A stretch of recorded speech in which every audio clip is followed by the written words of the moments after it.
Welcome to This Explainer. You know, for the longest time, the global pop conversation has been pretty much completely dominated by Western powerhouses, and more recently, the incredibly polished, massive machinery of K-pop. But right now, we are witnessing a massive cultural shift, and it's originating from an archipelago of over 7,000 islands, the Philippines. We're looking at the rise of a brand new global music empire, one that's built on raw talent, unborrowed cultural identity, and honestly, incredibly fierce fan loyalty. If these groups aren't on your daily playlist yet, they definitely are about to be. Okay, let's take a really quick look at our roadmap for today. We'll start with the global P-pop explosion, contrast the grassroots versus industrial pop models, dive into the power of fan armies, break down BINI and SB19's unique strategies, explore soft power on global stages, and finally, wrap up with how to actually sustain the P-pop economy. All right, let's jump right into Section 1, the global P-pop explosion. 1.27 billion. Just let that number sink in for a second. That is BINI's total Spotify stream count by May 2026. To put that into perspective, that's enough streams to play continuously for literal lifetimes. And the crazy thing is, they aren't alone up there. The trailblazing boy group SB19 has also crossed that staggering 1 billion stream mark across their credits. So we are definitely not talking about a local niche phenomenon anymore. This is a massive, undeniable volume of global digital demand that puts P-pop squarely in the exact same conversation as top-tier international artists. Think about this absolutely wild, hyper-compressed 5-day stretch back in April 2026. This is basically a masterclass in exploiting peak visibility. In less than a week, BINI dropped an EP, made absolute history as the first Filipino group to ever perform at Coachella, and then, while the global spotlight was burning its brightest, immediately announced a multi-continent world tour. You don't execute a sequence like that by accident, right? It's a perfectly calibrated momentum cycle designed for a global takeover. Moving right along to Section 2, grassroots vs industrial pop models. So here is the crucial contrast you really need to understand to grasp P-pop's unique rise. Think about South Korea. After a devastating financial crisis in the late 90s, they made a very deliberate state-funded decision to build a massive entertainment infrastructure to export their culture. P-pop? Well, it wasn't born in a government boardroom. It's defined by a gritty, self-financed hustle and this undeniable bottom-up grassroots community momentum. The playbooks couldn't be more different. While the K-pop model historically relied on government grants, heavily produced industrial agencies, and foreignized language for that global appeal, P-pop groups are competing completely uphill. They're self-financed, unapologetically native in their language and their aesthetics, and they lean heavily on the sheer, unstoppable force of their digital fan armies. It's truly a triumph of raw talent over institutional financial cushions. Which brings us to Section 3, the power of fan armies. Okay, so if P-pop doesn't have these endless, massive corporate PR budgets, how are they dominating global trends? According to some fascinating research from the Indian Institute of Management Shillong, the secret lies in parasocial relationships. Fandoms, like Bloom's and A10, aren't just casual background listeners.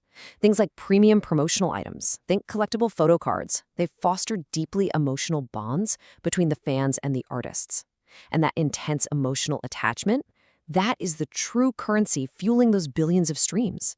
It's not just fandom, it's a deeply invested, completely mobilized community.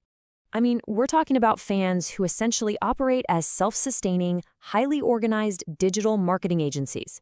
They coordinate these massive, around-the-clock global streaming parties. They push tracks onto the Billboard and iTunes charts, create crazy viral content loops, trend hashtags worldwide, and even raise real money for charities in their idols' names. It's this incredible, genuine partnership where the artist delivers excellence and the fans provide an unrelenting global megaphone. Let's pivot slightly to Section 4, BINI and SB19 strategies. Now, while the fan engine is what powers the whole movement, the artists themselves use very distinct micro-strategies to build their empires. Let's look at BINI. Their approach is what we can call the festival-first global crossover. Rather than stripping away their culture to fit into some kind of standard Western pop mold, they leaned completely into an unborrowed, proudly Filipino-coded identity. But using their local language and vibrant island pop aesthetics, they completely conquered massive, non-Filipino-centric festivals like Coachella. They proved you absolutely do not have to dilute who you are to export your culture globally. They weren't auditioning, they were arriving. I absolutely love this quote because it perfectly captures BINI's unprecedented confidence. You know, for generations, Filipino artists were kind of conditioned to seek validation from the outside, always aiming for Western shows or awards as the ultimate ceiling. But BINI completely flipped the script.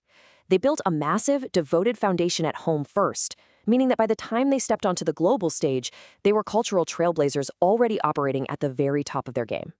Then you have SB19, who took a completely different, fiercely independent path. They essentially carried the entire burden of being cultural trailblazers on their own shoulders.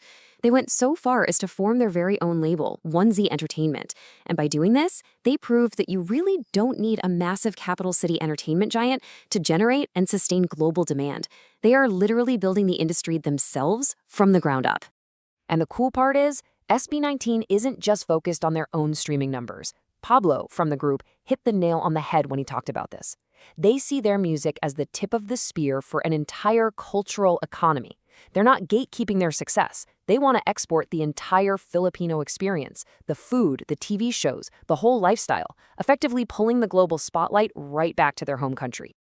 This leads us perfectly into Section 5, soft power on global stages. So, what does this mean economically? This brings us to the concept of soft power, where catchy pop music actually translates into measurable international economic weight. Modern technology has completely leveled the playing field here. A staggering 91.6% of the country's recorded music revenue now comes purely from streaming. By totally bypassing the old industry gatekeepers, digital streaming allowed the Philippine music market to generate over $88 million in revenue in 2024 alone. That is driven entirely by this new digital-first reality. And honestly, that massive economic pull is finally forcing domestic institutional recognition. When you can sell out the 55,000-seat Philippine arena in a matter of hours, yeah, the government takes notice. Getting an official Philippine Senate commendation for BINI through Resolution 370 is a massive milestone. It validates Ppop not just as some trendy, passing genre, but as a vital, highly respected national export capable of boosting the country's global image and actually driving real tourism. Finally, let's look at Section 6, sustaining the Ppop economy. But here is the reality check, right? Global visibility is amazing, but it's really only half the battle.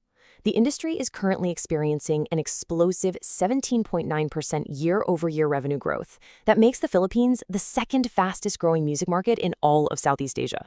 The demand is clearly there, and the fans are absolutely ready to spend. But the physical and digital infrastructure needed to effortlessly capture this massive economic wave, it just isn't fully in place yet. So how do they fix this infrastructure gap? Analysts point to 3 absolutely vital steps required to sustain this incredible musical growth. First, launch cultural export facilities that actually offer grants and loans to acts with proven foreign demand. Second, build provincial creative hubs to decentralize the industry so it's not all just bottlenecked in Manila. And third, establish cultural tourism pipelines.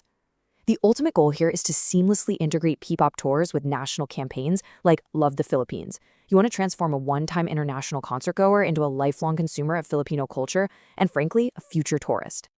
Which really leaves us with one final fascinating thought. The entire narrative has fundamentally shifted.